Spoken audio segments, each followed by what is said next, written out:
আসবো না, আমার মা বাচ্চা আছে এটাই বেশি, সবকিছু পুরা দেখ, আমার মা তো আছে।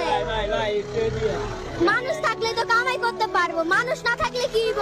আচ্ছা তুমি আমাকে বলো তো যে তোমার যে আমরা কথাটা শুনলাম সেই কথা যে তুমি কি বলেছিলা?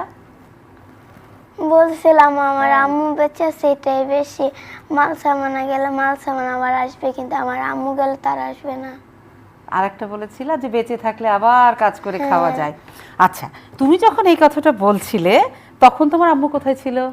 আম্মু বাসায় ছিল।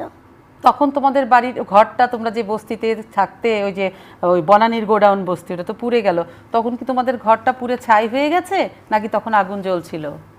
আমাদের ঘর পুরোটাই কিন্তু ভেঙে গেছে। সব ভেঙে গেছে। তোর মা কোথায় ছিল? মা বাসার কাছেই ছিল। তো তুমি চলে আসলে কেন ওই আগুনের পোড়ার মধ্যে দিয়ে মাকে রেখে? আমার আম্মু বলছিল তুমি তোমার জীবন লয়ে যাও গা।